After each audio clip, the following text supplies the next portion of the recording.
વિદુરજી યાત્રા કરવા માટે થઈ અને નીકળી ગયા છે. એવી રીતે નીકળ્યા છે કે મને કોઈ ઓળખી ન શકે. મંત્રી છે, મંત્રીએ યાત્રા કેમ કરવી એને વિદુરજી પાસેથી શીખવું જોઈએ. યાત્રા તો બહુ દૂરની વાત છે ભાઈ. 5-10 મિનિટમાં દર્શન કરવા આવવાનું હોય ને, તમારે 2 કલાક તો બધું બંધ થઈ જાય. વિદુરજી જે ભાગવતનું પાત્ર છે એ બતાવે છે કે મંત્રીઓએ આમ યાત્રા કરાય. તમે ભીતરથી તમારી જાતને જ પ્રશ્ન કરજો કે કોઈ પણ જગ્યાએ આપણે 5 મિનિટ દર્શન કરવા જવું હોય, પરંતુ તમારા કારણે બીજા 50 લોકોના દર્શનમાં વિક્ષેપ થતો હોય, 50 લોકોના રોજિંદા જે વાહન વ્યવહાર છે, આવાગમન છે, એમાં વિક્ષેપ થતો હોય, તો તમને એ 5 મિનિટના દર્શનનું ફળ મળે? પાપ જ થવાનું ને.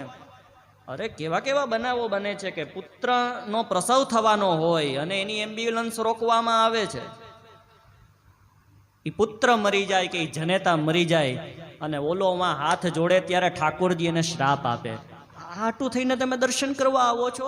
વિદુરજી શીખવાડે છે કે મંત્રીઓએ યાત્રા કેમ કરાય, કોઈ ઓળખી ન શકે. તમે 15 ગાડીઓ આગળ 15 ગાડીઓ પાછળ ફેરવો અને પછી એમ કહો કે પેટ્રોલ બચાવવું જોઈએ. દેવતા તું બચાવ.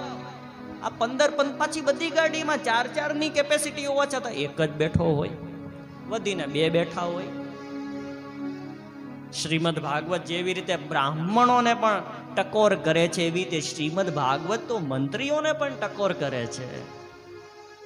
એવું નહીં કે અહીંયાથી અમે અન્યને જ કહીએ.